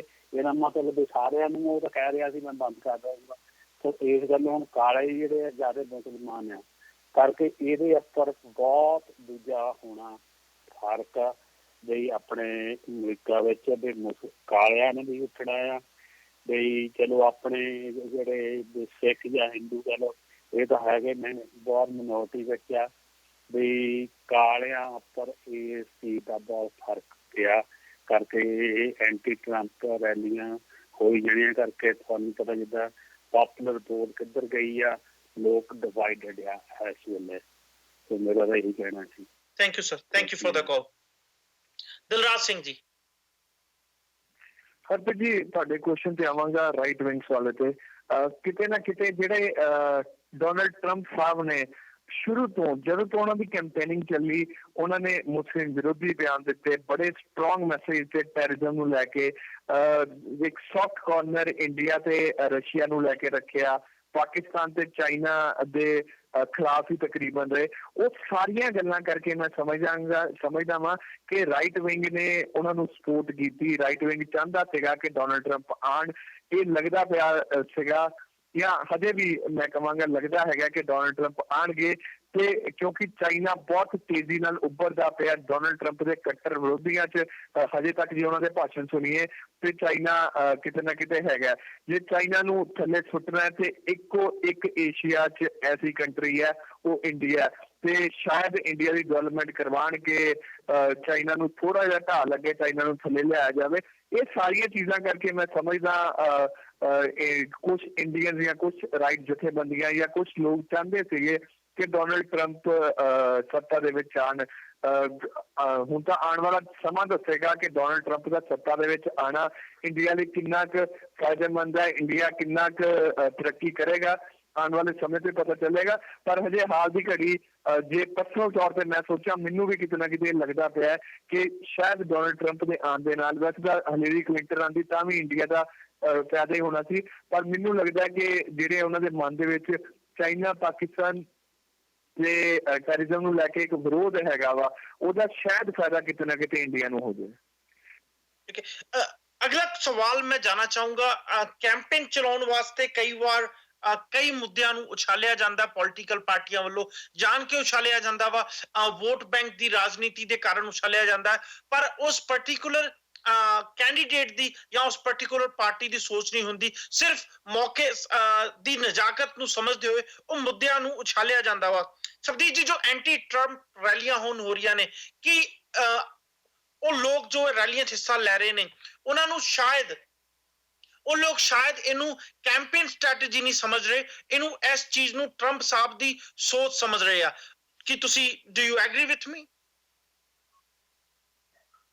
ਪਹਿਲੀ ਗੱਲ ਤਾਂ ਇਹ ਕਹਾਂਗਾ ਕਿ ਉਹ ਸਿਰਫ ਰੈਲੀਆਂ ਨਹੀਂ ਸਨ, ਉਹ ਸਿਰਫ ਵਿਚਾਰ ਨਹੀਂ ਸਨ ਵੋਟਾਂ ਲੈਣ ਲਈ, ਉਹ ਉਹਨਾਂ ਦੀਆਂ ਮਾਨਤਾਵਾਂ ਨੇ। ਪਰ ਅੱਜ ਦੀ ਤਰੀਕ ਦੇ ਵਿੱਚ ਜੇ ਉਹਨਾਂ ਮਾਨਤਾਵਾਂ ਦੇ ਖਿਲਾਫ ਉਸੇ ਲੈਵਲ ਦਾ ਰਿਐਕਟ ਕੀਤਾ ਜਾਵੇ ਚੋਣਾਂ ਤੋਂ ਬਾਅਦ, ਤੇ ਮੈਂ ਉਹਨੂੰ ਸਹੀ ਨਹੀਂ ਸਮਝਦਾ। ਬੇਸ਼ੱਕ ਉਹਨਾਂ ਦਾ ਰਿਐਕਸ਼ਨ ਜਸਟੀਫਾਈਡ ਹੋਵੇ, ਕਿਉਂਕਿ ਟਰੰਪ ਸਾਹਿਬ ਨੇ ਜੋ ਭਾਸ਼ਣ ਕੀਤੇ ਨੇ, ਜਿਸ ਕਿਸਮ ਦੀ ਵਿਚਾਰਧਾਰਾ ਨੂੰ ਉਹਨਾਂ ਨੇ ਪ੍ਰਮੋਟ ਕੀਤਾ, ਉਹਨੂੰ ਉਹ ਗਲਤ ਮੰਨਦੇ ਹੋਣ, ਪਰ ਡੈਮੋਕ੍ਰੇਟਿਕ ਵੇ ਦੇ ਵਿੱਚ ਗੱਲ ਕਰਨੀ ਹੋਵੇ, ਡੈਮੋਕ੍ਰੇਟਿਕ ਸੈਟਅਪ ਦੇ ਅੰਦਰ ਰਹਿ ਕੇ ਗੱਲ ਕਰਨੀ ਹੋਵੇ, ਤਾਂ ਮੈਂ ਉਹਨੂੰ ਕੋਈ ਜਸਟੀਫਾਈਡ ਨਹੀਂ ਮੰਨਦਾ। ਜਿਹੜੀ ਤੁਸੀਂ ਪਹਿਲੀ ਗੱਲ ਕੀਤੀ ਸੀ, ਉਹਦੇ ਵਿੱਚ ਮੈਂ ਸ਼ਾਮਲ ਹੁੰਦੇ ਹੋਏ ਆਪਣੀ ਗੱਲ ਥੋੜੀ ਅੱਗੇ ਤੋਰਨੀ ਚਾਹਾਂਗਾ ਕਿ ਦੁਨੀਆ ਦੇ ਵਿੱਚ ਜਿਹੜਾ ਵੀ ਕੋਈ ਰਾਈਟ ਵਿੰਗ ਹੋਏਗਾ, ਉਹ ਦੂਜੇ ਰਾਈਟ ਵਿੰਗ ਨੂੰ ਹਰ ਹੀਲੇ ਸਪੋਰਟ ਕਰੇਗਾ, ਕਿਸੇ ਨਾ ਕਿਸੇ ਹੱਦ ਤੱਕ ਜਾ ਕੇ ਸਪੋਰਟ ਕਰੇਗਾ।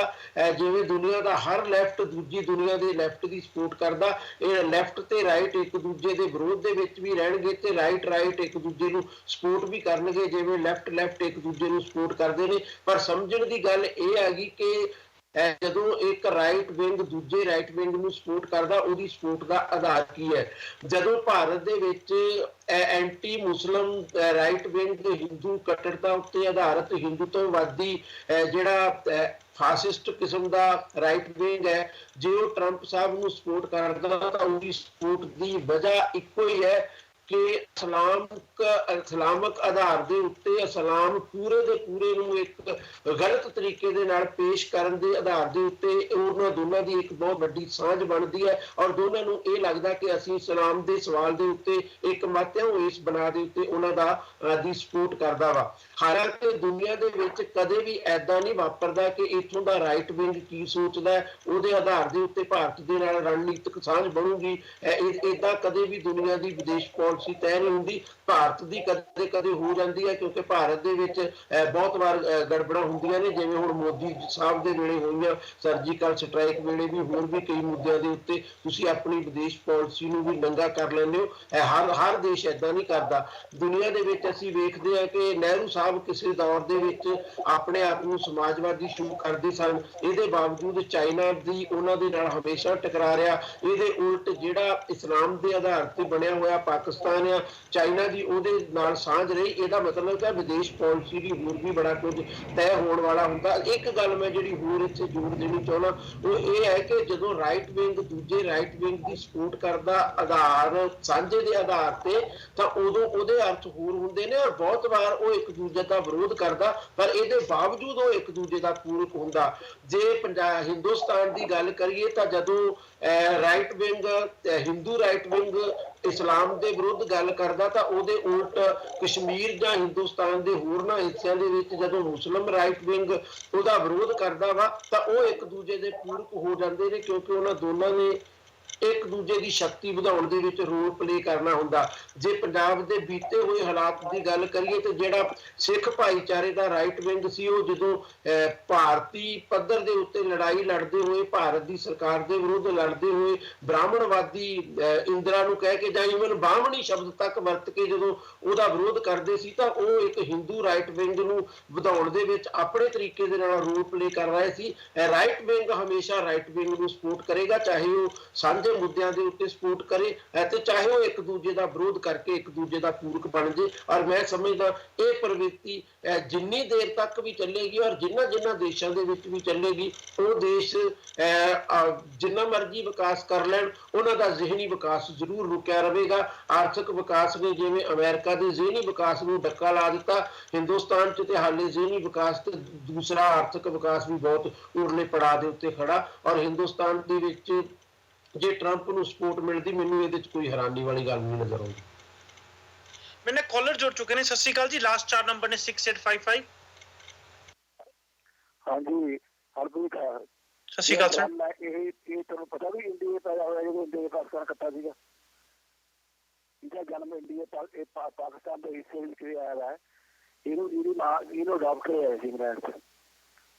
ਇਹਨੂੰ ਤੁਹਾਡੇ ਸਾਹਮਣੇ ਦੇਖ ਲਓ, ਦੇਖੋ ਕਿ ਆਏ ਨੇ 2-4 ਦਿਨ ਸਟੋਰੀ।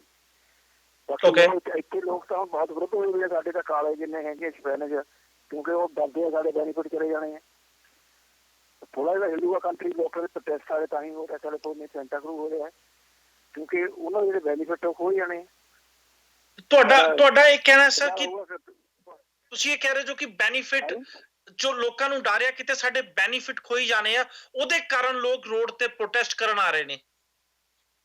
ਉਹੀ ਕਾਰਨ ਹੈਗਾ, ਹੋਰ ਤਾਂ ਕੋਈ ਕਾਰਨ ਨਹੀਂ ਹੈਗਾ, ਕਿਉਂਕਿ ਸਾਡਾ ਕੈਲੀਫੋਰਨੀਆ ਹੈਗਾ ਜਿਹੜਾ ਸਾਰਾ ਹੀ ਹੁਣ ਇਹ ਹੈਗਾ, ਜੇ ਕਿਤੇ ਹੁਣ ਨਾ ਚੇਂਜ ਹੁੰਦਾ ਅਗਲੀ ਵਾਰ ਮੁੜ ਕੇ ਕੋਈ ਚਾਂਸ ਨਹੀਂ ਮਿਲਣਾ ਕਿਸੇ ਨੂੰ ਆਉਣ ਦਾ। ਹੁਣ ਇਹਦੇ ਨਾਲ ਬਹੁਤ ਫਰਕ ਪੈਣਾ ਹੈਗਾ ਜੋ ਮਰਜ਼ੀ ਹੈ, ਕਿਉਂਕਿ ਹਰ ਬੰਦਾ ਗੱਲ ਫੇਰ ਕੇ ਰਹਿ ਗਿਆ, ਹਰ ਬੰਦਾ। Thank you sir, thank you for the call ਜੀ। ਕਾਲਰ ਦੀ ਕਾਲ ਦੇ ਮੁਤਾਬਿਕ ਲੋਕ ਆਪਣੇ ਬੈਨੀਫਿਟ ਨੂੰ ਵੀ ਦੇਖ ਰਹੇ ਨੇ। ਇੱਕ ਜੋ ਹੋਰ ਬੜਾ ਵਿਚਾਰ ਕਰਨ ਵਾਲਾ ਮੁੱਦਾ ਹੈ ਕਿ ਟਰੰਪ ਸਾਹਿਬ ਦੀ ਜਿੱਤ ਜਾਂ ਹਿਲਰੀ ਕਲਿੰਟਨ ਦੀ ਹਾਰ ਨੂੰ ਅਸੀਂ ਮੀਡੀਆ ਦਾ ਫੇਲਿਊਰ ਹੀ ਕਵਾਂਗੇ, ਕਿਉਂਕਿ 90% ਮੀਡੀਆ ਨੇ ਬਾਰ-ਬਾਰ ਕਲਿੰਟਨ ਨੂੰ ਜੇਤੂ ਦਰਸਾਇਆ ਸੀ ਤੇ ਟਰੰਪ ਸਾਹਿਬ ਨੂੰ ਕਿਤੇ ਨਾ ਕਿਤੇ ਜ਼ਿਆਦਾ ਫਰਕ ਤੋਂ ਤੇ ਨਹੀਂ ਪਰ ਹਾਰਦੇ ਹੋਏ ਜ਼ਰੂਰ ਦੱਸਿਆ ਸੀ। ओपन क्वेश्चन है जी, कोई भी जवाब दे सकता है। ਮੀਡੀਆ ਕਈ ਵਾਰੀ ਜਿਹੜਾ ਸੈਕਸ਼ਨਸ ਵੋਕਲ ਹੁੰਦੇ ਨੇ ਔਰ ਜਿਹੜੇ ਮੀਡੀਆ ਦੇ ਨਾਲ ਜੁੜੇ ਹੁੰਦੇ ਨੇ, ਚਾਹੇ ਸੋਸ਼ਲ ਮੀਡੀਆ ਹੋਵੇ ਚਾਹੇ ਬਾਕੀ ਮੀਡੀਆ ਹੋਵੇ, ਕਈ ਵਾਰ ਉਹਨਾਂ ਦੀ ਰਾਏ ਤੋਂ ਪ੍ਰਭਾਵਿਤ ਹੋ ਜਾਂਦਾ ਹੈ। ਪਰ ਜਿਹੜੇ ਆਮ ਲੋਕ ਜਿਹੜੇ ਮੀਡੀਆ ਤੋਂ ਦੂਰ ਵਿਚਰਦੇ ਨੇ, ਵੋਟ ਦੀ ਕੀਮਤ ਉਹਨਾਂ ਦੀ ਵੀ ਉਨੀ ਹੁੰਦੀ ਹੈ। ਕਈ ਵਾਰ ਉਹਨਾਂ ਦੀ ਜਿਹੜੀ ਸੋਚ ਆ ਉਹਨੂੰ ਪਛਾਣਨ 'ਚ ਪਛੜ ਜਾਂਦਾ ਹੈ, ਔਰ ਉਹੋ ਜਿਹੀ ਪਛੜਾ ਇੱਥੇ ਮੀਡੀਆ ਦਾ ਨਜ਼ਰ ਆਉਂਦਾ ਹੈ, ਕਿਉਂਕਿ ਕਈ ਵਾਰੀ ਸੁਸਾਇਟੀ ਦੇ ਵਿੱਚ ਅੰਡਰ ਕਰੰਟਸ ਇਹੋ ਜਿਹੇ ਚੱਲ ਜਾਂਦੇ ਨੇ ਜਿਹੜੇ ਪਹਿਲਾਂ ਨਹੀਂ ਹੁੰਦੇ ਹੈਗੇ। ਉੱਥੇ ਜਿਸ ਤਰ੍ਹਾਂ ਪਹਿਲਾਂ ਹਰ ਚੀਜ਼ ਨੂੰ ਵਾਚਣ ਦਾ ਤਜਰਬਾ ਹੁੰਦਾ ਹੈ, ਜਿਹੜੇ ਲੋਕ ਉਹਨੂੰ ਘੋਖਦੇ ਨੇ ਉਹ ਕਈ ਵਾਰੀ ਟੱਪਲਾ ਖਾ ਜਾਣਾ ਉਹਨਾਂ ਦਾ ਸੁਭਾਵਿਕ ਹੋ ਜਾਂਦਾ ਹੈ, ਕਿਉਂਕਿ ਜਿਸ ਤਰ੍ਹਾਂ ਦੀ ਉਹਦੀ ਮਾਸ ਅਪੀਲ ਸੀ ਉਹੀ ਜੀ ਮਾਸ ਅਪੀਲ ਇਹਨਾਂ ਦੀ ਨਹੀਂ। ਪਰ ਜਿਹੜੀ ਗੱਲ ਮੈਂ ਪਹਿਲੇ ਵੀ ਕਹਿ ਕੇ ਚੁੱਕਿਆ ਹੈ ਕਿ ਕੁਝ ਲੋਕ ਆਮ ਜਿਹੜੇ ਉੱਥੇ ਬਹੁਤਾਤ ਸੀ, ਉਹ ਜਿਹੜੀ ਅਮਰੀਕਾ ਦੀ ਆਪਣੀ ਹੋਂਦ ਵਰਲਡ ਦੇ ਵਿੱਚ ਡਿਫਰੈਂਟ ਬਣ ਰਹੀ ਸੀ ਪਹਿਲੀ ਐਸਟੈਬਲਿਸ਼ਮੈਂਟ ਦੇ ਅਧੀਨ, ਸ਼ਾਇਦ ਉਹ ਉਹਨਾਂ ਨੂੰ ਗਵਾਰਾ ਨਹੀਂ ਸੀ। ਉਹਨਾਂ ਨੇ ਆਪਣੀ ਮਨ ਦੀਆਂ ਭਾਵਨਾਵਾਂ ਨੂੰ ਵਿਅਕਤ ਕੀਤਾ, ਜੋ ਪਾਲਿਸੀਜ਼ ਪਹਿਲਾਂ ਸਰਕਾਰ ਦੀਆਂ ਡੈਮੋਕ੍ਰੈਟ ਦੀਆਂ ਚਲੀਆਂ ਆ ਰਹੀਆਂ ਸੀ, ਸ਼ਾਇਦ ਉਹਨਾਂ ਨੂੰ ਉਹ ਪਸੰਦ ਨਹੀਂ ਸੀ ਕਰਦੇ। ਦਿਲਰਾਜ ਜੀ ਬਿਲਕੁਲ ਮੀਡੀਆ ਦਾ ਫੇਲਿਅਰ ਹੈਗਾ। ਮੈਂ ਪਹਿਲੇ ਵੀ ਕਿਹਾ ਸੀਗਾ ਕਿ ਸਿਰਫ ਮੀਡੀਆ ਦੇ ਕਹਿਣ ਦੇ ਨਾਲ ਨਾ ਕੋਈ ਜਿੱਤਦਾ ਤੇ ਨਾ ਕੋਈ ਹਾਰਦਾ। ਇਹ ਚੀਜ਼ ਅਮਰੀਕਾ ਦੀ ਜਨਤਾ ਨੇ, ਅਮਰੀਕਨਸ ਨੇ ਪ੍ਰੂਵ ਕਰ ਦਿੱਤੀ ਹੈਗੀ ਹੈ। ਹਰ ਮੀਡੀਆ ਚੈਨਲ ਹਿਲਰੀ ਕਲਿੰਟਨ ਨੂੰ ਜਿਤਾਉਂਦਾ ਪਿਆ ਸੀਗਾ ਤੇ ਹਰ ਮੀਡੀਆ ਚੈਨਲ ਡੋਨਲਡ ਟਰੰਪ ਨੂੰ ਹਰਾਉਂਦਾ ਪਿਆ ਸੀਗਾ। ਤੇ ਫਰਕ ਵੀ ਆਪਾਂ ਇਹ ਨਹੀਂ ਕਹਿ ਸਕਦੇ ਕਿ ਬਹੁਤ ਥੋੜਾ ਫਰਕ ਪਿਆ ਹੈਗਾ, ਫਰਕ ਵੀ ਕਾਫੀ ਜ਼ਿਆਦਾ ਫਰਕ ਹੈ ਜੇ ਆਪਾਂ ਗੱਲ ਕਰੀਏ। ਮੈਂ ਸਮਝਦਾ ਬਿਲਕੁਲ ਮੀਡੀਆ ਦਾ ਫੇਲੀਅਰ ਹੋਇਆ ਤੇ ਇਸੇ ਲਈ ਹਮੇਸ਼ਾ ਤੋਂ ਹੀ ਕਿਹਾ ਜਾਂਦਾ ਹੈ ਕਿ ਮੀਡੀਆ ਚਾਹੇ ਜਿਹੜੀ ਮਰਜ਼ੀ ਕੰਟਰੀ ਦਾ ਹੋਵੇ, ਚੌਥਾ ਸਤੰਭ ਮੰਨਿਆ ਜਾਂਦਾ ਡੈਮੋਕ੍ਰੇਸੀ ਦਾ। ਮੀਡੀਆ ਨੂੰ ਹਮੇਸ਼ਾ ਨਿਰਪੱਖ ਹੋਣਾ ਚਾਹੀਦਾ, ਅਨਬਾਇਸਡ ਹੋਣਾ ਚਾਹੀਦਾ ਵਾ। ਜੇ ਬਾਇਸਡ ਹੋਊਗੇ ਤੇ ਇਹੀ ਰਿਜ਼ਲਟ ਆਏਗਾ। ਅਨਬਾਇਸ ਤਰੀਕੇ ਦੇ ਨਾਲ ਹੀ ਮੀਡੀਆ ਨੂੰ ਚੱਲਣਾ ਪੈਂਦਾ। ਬਿਲਕੁਲ ਤੁਹਾਡੀ ਗੱਲ 16 ਆਨੇ ਸੱਚ ਹੈ ਕਿ ਮੀਡੀਆ ਦਾ ਫਿਰ ਟੋਟਲ ਫੇਲੀਅਰ ਮੰਨਿਆ ਜਾਏਗਾ। ਸਬਦੀਪ ਜੀ, ਕੀ ਮੀਡੀਆ ਨੂੰ ਵੀ ਇਹਨਾਂ ਚੀਜ਼ਾਂ ਤੋਂ ਲੈਸਨ ਲੈਣੇ ਚਾਹੀਦੇ ਨੇ ਜੇ ਅਸੀਂ ਮੀਡੀਆ 'ਚ ਬਹਿ ਕੇ ਨੌਨ ਬਾਇਸ ਤਰੀਕੇ ਨਾਲ ਬਿਨਾਂ ਕੇ ਨਾਲ ਪੱਖਪਾਤ ਕਰਦੇ ਹੋਏ ਜੇ ਬਿਆਨਬਾਜ਼ੀ ਕਰਦੇ ਆ, ਜਾਂ ਫਿਰ ਖਾਸ ਕਰਕੇ ਓਪੀਨੀਅਨ ਪੋਲ ਦੇ ਵਿੱਚ, ਚਲੋ ਜਦੋਂ ਅਸੀਂ ਡਿਬੇਟ ਕਰਦੇ ਹਾਂ ਹੋ ਸਕਦਾ ਸਾਡੇ ਆਪਣੇ ਵਿਚਾਰ ਹੁੰਦੇ ਹੋਣ, ਕਿਤੇ ਨਾ ਕਿਤੇ ਜਿੰਨੀ ਮਰਜ਼ੀ ਕੋਸ਼ਿਸ਼ ਕਰੋ ਤੁਸੀਂ ਕਿ ਤੁਸੀਂ ਪੱਖਪਾਤ ਨਾ ਕਰੋ, ਪਰ ਆਪਣੇ ਵਿਚਾਰਾਂ ਨਾਲ ਇਨਸਾਨ ਆਪ ਪ੍ਰਭਾਵਿਤ ਜ਼ਰੂਰ ਹੁੰਦਾ ਵਾ। ਪਰ ਜਦੋਂ ਓਪੀਨੀਅਨ ਪੋਲ ਦੇ ਬਾਰੇ ਓਪੀਨੀਅਨ ਪੋਲ ਸਾਹਮਣੇ ਪੇਸ਼ ਕੀਤੇ ਜਾਂਦੇ ਨੇ ਕਿ ਉਦੋਂ ਮੀਡੀਆ ਨੂੰ ਬਿਨਾਂ ਪੱਖਪਾਤ ਕੀਤੇ ਓਪੀਨੀਅਨ ਪੋਲ ਪੇਸ਼ ਨਹੀਂ ਕਰਨੇ ਚਾਹੀਦੇ। ਕੀ ਇੱਕ ਮੀਡੀਆ ਵਾਸਤੇ ਵੀ ਲੈਸਨ ਆ? ਹਰਪ੍ਰੀਤ ਜੀ ਵੇਖੋ ਗੱਲ ਇਹ ਹੈਗੀ ਕਿ ਜਦੋਂ ਮੈਂ ਕੋਈ ਗੱਲ ਕਰ ਰਿਹਾ ਇਹਦਾ ਅਰਥ ਬਿਲਕੁਲ ਕਲੀਅਰ ਆ ਕਿ ਮੈਂ ਆਪਣੀ ਕਿਸੇ ਆਈਡੀਓਲੋਜੀ ਦੇ ਆਧਾਰ ਦੇ ਉੱਤੇ ਆਪਣੀ ਕਿਸੇ ਸਮਝਦਾਰੀ ਦੇ ਆਧਾਰ ਦੇ ਉੱਤੇ ਗੱਲ ਕਰ ਰਿਹਾ ਜਦੋਂ ਮੈਂ ਵਿਸ਼ਲੇਸ਼ਣ ਕਰ ਰਿਹਾ ਪਰ ਵਿਸ਼ਲੇਸ਼ਣ ਤੋਂ ਬਾਅਦ ਅਗਲੀ ਚੀਜ਼ ਇਹ ਹੈਗੀ ਕਿ ਜਿਹੜਾ ਕੋਈ ਬੰਦਾ ਮੇਰੇ ਵਿਚਾਰ ਨੂੰ ਕੱਟ ਰਿਹਾ ਉਹ ਵੀ ਕਿਸੇ ਨਾ ਕਿਸੇ ਆਧਾਰ ਦੇ ਉੱਤੇ ਕਿਸੇ ਨਾ ਕਿਸੇ ਆਈਡੀਓਲੋਜੀ ਦੇ ਬੇਸ ਦੇ ਉੱਤੇ ਹੀ ਕੱਟਣ ਦਾ ਯਤਨ ਕਰ ਰਿਹਾ ਜੇ ਈਵਨ ਮੇਰੇ ਉੱਤੇ ਕੋਈ ਇਹ ਵੀ ਇਲਜ਼ਾਮ ਲਾ ਦਿੰਦਾ ਕਿ ਮੈਂ ਤਾਂ ਫਲਾਂ ਆਈਡੀਓਲੋਜੀ ਦੇ ਆਧਾਰ ਦੇ ਉੱਤੇ ਕਿਸੇ ਨੂੰ ਫਾਸਿਸਟ ਕਹਿਣਾ ਫਲਾਂ ਆਈਡੀਓਲੋਜੀ ਦੇ ਆਧਾਰ ਦੇ ਉੱਤੇ ਬ੍ਰਾਹਮਣਵਾਦ ਹਿੰਦੂਵਾਦ ਦੇ ਖਿਲਾਫ ਬੋਲਦਾ ਫਲਾਂ ਆਈਡੀਓਲੋਜੀ ਦੇ ਆਧਾਰ ਦੇ ਉੱਤੇ ਨਸਲਵਾਦ ਦੇ ਖਿਲਾਫ ਬੋਲਦਾ ਤਾਂ ਮੈਂ ਇਹ ਕਹਾਂਗਾ ਕਿ ਉਹ ਬਿਨਾਂ ਕਹੇ ਤੋਂ ਇੱਕ ਆਈਡੀਓਲੋਜੀ ਨੂੰ ਪ੍ਰਮੋਟ ਕਰਨ ਦਾ ਯਤਨ ਕਰ ਰਿਹਾ ਪਰ ਸਵਾਲ ਇਹ ਹੈ ਕਿ ਜਿਹੜੇ ਤੱਥ ਨੇ ਉਹ ਮੇਰੀ ਆਈਡੀਓਲੋਜੀ ਤੋਂ ਤੁਹਾਡੀ ਆਈਡੀਓਲੋਜੀ ਤੋਂ ਵੱਡੇ ਨੇ ਤੱਥਾਂ ਨੂੰ ਅਸੀਂ ਇਗਨੋਰ ਕਰਨ ਦੀ ਸਿਚੁਏਸ਼ਨ ਚ ਵਿੱਚ ਕਦੇ ਵੀ ਨਹੀਂ ਆ ਸਕਦੇ ਇਸ ਕਰਕੇ ਮੀਡੀਆ ਦੀ ਰਿਸਪੌਂਸਿਬਿਲਿਟੀ ਇਹ ਹੈ ਕਿ ਵੱਖ-ਵੱਖ ਵਿਚਾਰਾਂ ਵਾਲੇ ਲੋਕ ਵੱਖ-ਵੱਖ ਆਈਡੀਓਲੋਜੀ ਨੂੰ ਮੰਨਣ ਵਾਲੇ ਲੋਕ ਵੱਖ-ਵੱਖ ਤਰ੍ਹਾਂ ਨਾਲ ਵਿਸ਼ਲੇਸ਼ਣ ਕਰਨ ਵਾਲੇ ਲੋਕ ਆਪਣੇ ਜੇ ਵਿਚਾਰ ਰੱਖਦੇ ਆ ਉਹ ਵਿਚਾਰ ਲੋਕਾਂ ਤੱਕ ਜਾਣ ਪਰ ਅਸੀਂ ਤੱਥਾਂ ਨੂੰ ਕਦੇ ਵੀ ਵਿਗਾੜਨ ਦਾ ਯਤਨ ਨਾ ਕਰੀਏ ਮੈਂ ਇਸ ਤੱਥ ਤੋਂ ਕਦੇ ਇਨਕਾਰ ਨਹੀਂ ਕਰ ਸਕਦਾ ਕਿਉਂਕਿ ਇਨਕਾਰ ਕਰਨ ਦਾ ਕੋਈ ਤੁਕ ਹੀ ਨਹੀਂ ਬਣਦੀ ਕਿ ਟਰੰਪ ਸਾਹਿਬ ਨੇ ਵੱਡੀ ਜਿੱਤ ਪ੍ਰਾਪਤ ਕੀਤੀ ਹੈ ਪਰ ਇਹਦੇ ਜਿਹੜੇ ਖਤਰੇ ਨੇ ਦੁਨੀਆ ਭਰ ਦੇ ਵਿੱਚ ਇਸਲਾਮਿਕ ਕੱਟੜਤਾ ਵੱਧ ਜਾਣ ਦੇ ਇਹਦੇ ਜਿਹੜੇ ਖਤਰੇ ਆ ਭਾਰਤ ਨੂੰ ਜਿਹੜਾ ਭੁਲੇਖਾ ਪੈ ਗਿਆ ਕਿ ਸ਼ਾਇਦ ਟਰੰਪ ਦੇ ਆਉਣ ਨਾਲ ਦੁਨੀਆ ਬਦਲ ਜਾਣੀ ਖਾਸ ਕਰਕੇ ਜਿਹੜਾ ਰਾਈਟ ਵਿੰਗ ਨੂੰ ਭੁਲੇਖਾ ਪੈ ਗਿਆ ਕਿ ਦੁਨੀਆ ਬਦਲ ਜਾਣੀ ਸਾਡੀ ਭਾਰਤ ਦੀ ਵੀ ਨਾਲ ਹੀ ਤਕਦੀਰ ਬਦਲ ਜਾਣੀ ਉਹਦੇ ਲਈ ਇਹ ਇੱਕ ਬਹੁਤ ਵੱਡਾ ਵਹਿਮ ਹੋ ਸਕਦਾ ਕਿਉਂਕਿ ਜਿਵੇਂ ਮੈਂ ਪਹਿਲਾਂ ਵੀ ਕਿਹਾ ਵਿਦੇਸ਼ ਪਾਲਿਸੀ ਇਮੋਸ਼ਨਲ ਲੋਕਾਂ ਦੇ ਨਾਅਰਿਆਂ ਤੋਂ ਤੈਅ ਨਹੀਂ ਹੁੰਦੀ ਵਿਦੇਸ਼ ਪਾਲਿਸੀ ਦੇ ਪਿੱਛੇ ਹੋਰ ਵੀ ਬਹੁਤ ਵੱਡੇ ਲੌਜਿਕ ਹੁੰਦੇ ਨੇ ਜੇ ਅਮਰੀਕਾ ਪਾਕਿਸਤਾਨ ਦੇ ਨਾਲ ਸਾਂਝ ਰੱਖਦੇ ਹੋਏ ਵੀ ਭਾਰਤ ਦੇ ਨਾਲ ਸਾਂਝ ਉਹਨੇ ਕਦੇ ਵੀ ਤੋੜੀ ਨਹੀਂ ਹੈ ਈਵਨ ਸੋਵੀਅਤ ਯੂਨੀਅਨ ਦੇ ਦੌਰ ਦੇ ਵਿੱਚ ਵੀ ਨਹੀਂ ਤੋੜੀ ਜਦੋਂ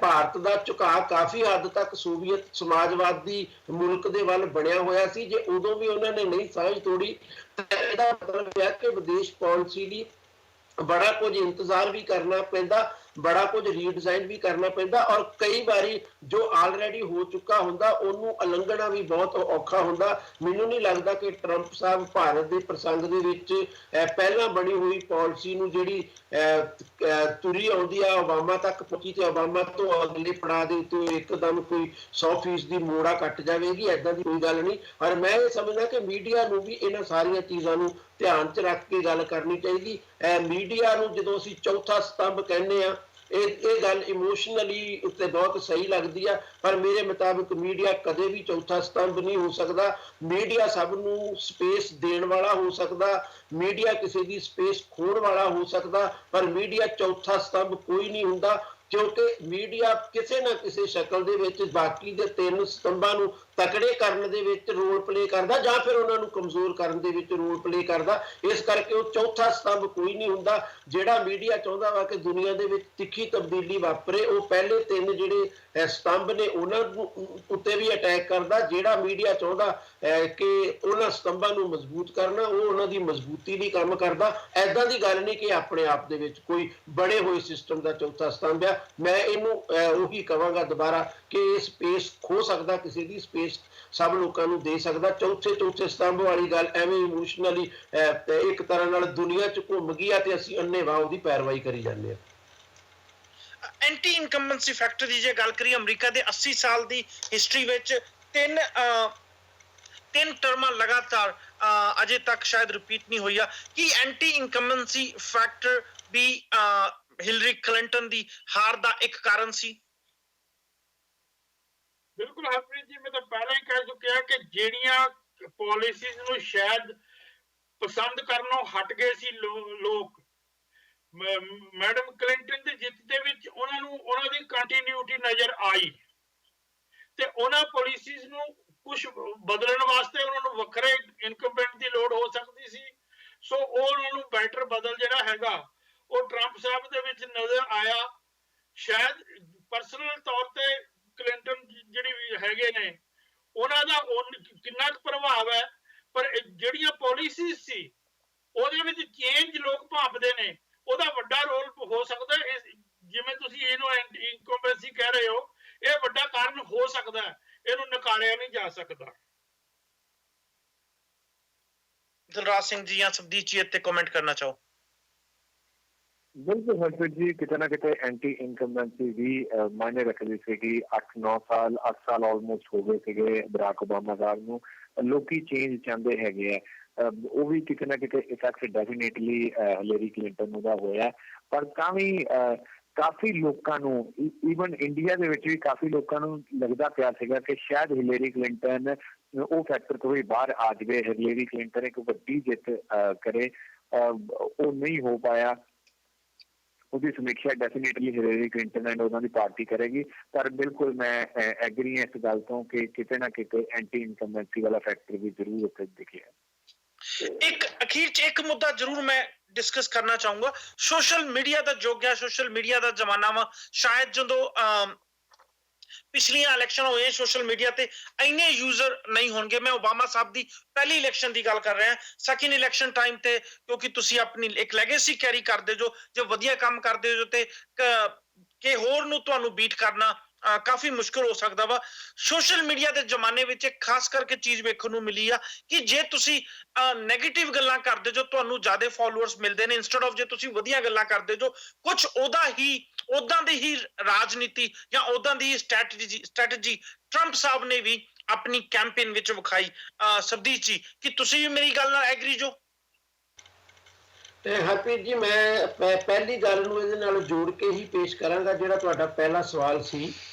ਜਦੋਂ ਅਸੀਂ ਇਹ ਕਹਿੰਦੇ ਕਿ ਸੱਤਾ ਦੇ ਵਿਰੋਧ ਦੇ ਵਿੱਚ ਵੋਟ ਪਈ, ਕਿ ਅਸੀਂ ਪੂਰੀ ਦੀ ਪੂਰੀ ਜਿਹੜੀ ਕੰਪੇਨ ਟਰੰਪ ਸਾਹਿਬ ਨੇ ਕੀਤੀ ਆ ਉਹਦੇ ਵਿੱਚ ਕੋਈ ਐਸੀਆਂ ਚੀਜ਼ਾਂ ਲੱਭ ਸਕਦੇ ਆ ਜਿਹਦੇ ਆਧਾਰ ਦੇ ਉੱਤੇ ਉਹਨਾਂ ਨੇ ਕਿਸੇ ਨੀਤੀਗਤ ਆਧਾਰ ਦੇ ਉੱਤੇ ਕੋਈ ਬਹੁਤ ਵੱਡੀ ਤਬਦੀਲੀ ਦੀ ਗੱਲ ਕੀਤੀ ਹੋਵੇ, ਜਿਹਦੇ ਆਧਾਰ ਦੇ ਉੱਤੇ ਉਹਨੇ ਓਬਾਮਾ ਦੀ ਨੀਤੀਗਤ ਆਧਾਰ ਨੂੰ ਪੂਰੀ ਤਰ੍ਹਾਂ ਚੈਲੰਜ ਕੀਤਾ ਹੋਵੇ? ਮੈਨੂੰ ਏਦਾਂ ਦੀ ਕੋਈ ਗੱਲ ਬਹੁਤ ਜ਼ਿਆਦਾ ਨਜ਼ਰ ਨਹੀਂ ਆਈ। ਜੇ ਮੈਂ ਬਹੁਤ ਦੂਰ ਬੈਠਾ ਵਾਂ, ਮੈਂ ਬਹੁਤ ਬਾਰੀਕੀ ਨਾਲ ਨਹੀਂ ਪੜ੍ਹ ਸਕਿਆ, ਤਾਂ ਜਿਹੜੇ ਲੋਕ ਇਹਦੇ ਬਾਰੇ ਜ਼ਿਆਦਾ ਜਾਣਦੇ ਹੋ ਮੈਨੂੰ ਦਰੁਸਤ ਕਰ ਸਕਦੇ ਨੇ। ਪਰ ਜੇ ਮੈਂ ਗੋਲ ਮੋਲ ਇੱਕ ਗੱਲ ਕਰ ਦੇਵਾਂ ਕਿ ਜਿਹੜੀਆਂ ਨੀਤੀਆਂ ਨੂੰ ਉਹਨਾਂ ਨੇ ਲਾਗੂ ਕੀਤਾ ਸੀ, ਲੋਕਾਂ ਨੇ ਉਹਨਾਂ ਨੀਤੀਆਂ ਨੂੰ ਰੱਦ ਕਰ ਦਿੱਤਾ, ਦੱਸਾਂ ਕੁਛ ਵੀ ਨਾ ਕਿ ਨੀਤੀ ਕਿਹੜੀ ਆ, ਮੈਂ ਇਸ ਗੱਲ ਨਾਲ ਬਹੁਤਾ ਐਗਰੀ ਨਹੀਂ ਕਰਦਾ। ਮੈਂ ਇੱਕੋ ਗੱਲ ਇਹ ਕਹਾਂਗਾ ਕਿ ਉਹਨਾਂ ਨੇ ਜਿਹੜੀਆਂ ਚੀਜ਼ਾਂ ਨੂੰ ਹਵਾ ਦੇ ਦਿੱਤੀ ਉਹ ਇੱਕ ਤਰ੍ਹਾਂ ਦੇ ਨਾਲ ਨੌਨ ਇਸ਼ੂ ਸੀ, ਜਿਨ੍ਹਾਂ ਦੇ ਆਧਾਰ ਦੇ ਉੱਤੇ ਟਰੰਪ ਸਾਹਿਬ ਨੇ ਚੋਣ ਲੜੀ। ਮੰਨ ਲਓ ਉਹ ਇੱਕ ਨਾਰਾ ਦੇ ਦਿੰਦੇ ਨੇ ਕਿ ਇੱਥੇ ਕਿਸੇ ਗੈਰ ਮੁਲਕੀ ਨੂੰ ਆਉਣ ਨਹੀਂ ਦਿੱਤਾ ਜਾਵੇਗਾ।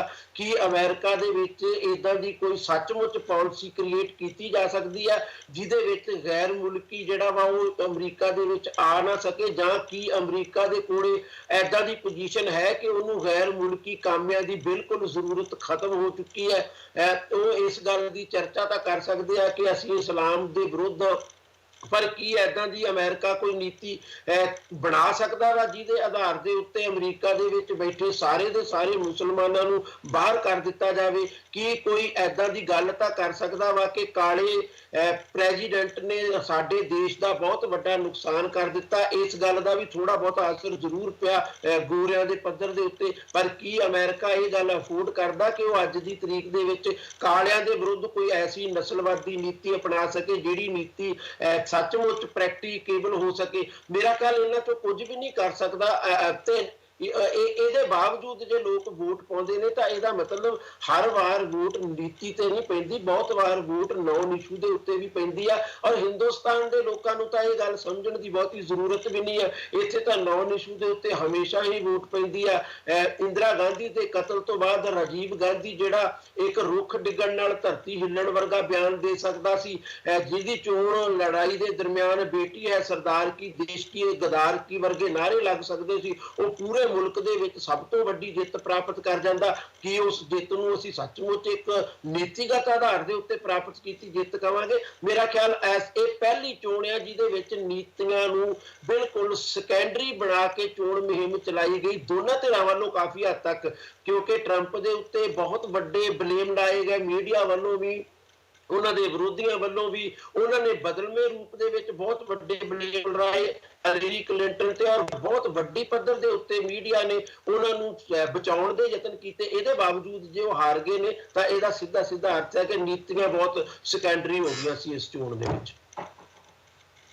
ਸਮਾਂ ਹੋਰ ਇਜਾਜ਼ਤ ਨਹੀਂ ਦਿੰਦਾ ਕਿ ਅਸੀਂ ਇਸ ਗੱਲਬਾਤ ਨੂੰ ਹੋਰ ਜਾਰੀ ਰੱਖੀਏ। ਉਮੀਦ ਇਹੀ ਕਰਦੇ ਹਾਂ ਕਿ ਹੁਣ ਜਦੋਂ ਇੱਕ ਵਾਰ ਟਰੰਪ ਸਾਹਿਬ ਚੋਣ ਜਿੱਤ ਕੇ ਆ ਗਏ ਨੇ ਤਾਂ ਜੋ ਐਂਟੀ ਟਰੰਪ ਰੈਲੀਆਂ ਹੋ ਰਹੀਆਂ ਨੇ ਉਹਦੇ ਐਂਟੀ ਟਰੰਪ ਰੈਲੀਆਂ ਦੇ ਚੱਲਦੇ ਜੋ ਜਾਨ ਤੇ ਮਾਲ ਦਾ ਨੁਕਸਾਨ ਹੋ ਰਿਹਾ ਵਾ ਉਹ ਕਿਤੇ ਨਾ ਕਿਤੇ ਉਹ ਰੈਲੀਆਂ 'ਚ ਹੁਣ ਮੇਰੇ ਖਿਆਲ ਉਹ ਪ੍ਰੋਟੈਸਟਰ ਨੂੰ ਰੈਲੀਜ਼, ਮੇਰਾ ਆਪਣਾ opinion, I might be wrong, ਕਿ ਹੁਣ ਪ੍ਰੋਟੈਸਟ ਕਰਨ ਦਾ ਸ਼ਾਇਦ ਕੋਈ ਖਾਸ ਫਾਇਦਾ ਨਹੀਂ ਮਿਲਣਾ ਕਿਉਂਕਿ ਆਉਣ ਵਾਲੇ 4 ਸਾਲ ਤੱਕ ਦੀ ਸੱਤਾ ਟਰੰਪ ਸਾਹਿਬ ਕੋਲ ਆ ਗਈ ਆ।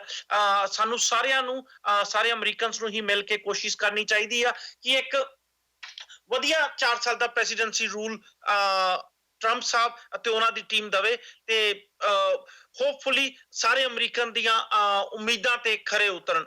ਇਹਦੇ ਨਾਲ ਹੀ ਮੈਨੂੰ ਸਬਦੀਸ਼ ਜੀ ਨੂੰ, ਤਲਰਾਜ ਜੀ ਨੂੰ ਅਤੇ ਅਜੀਤ ਜੀ ਨੂੰ ਦੋ ਇਜਾਜ਼ਤ। ਧੰਨਵਾਦ।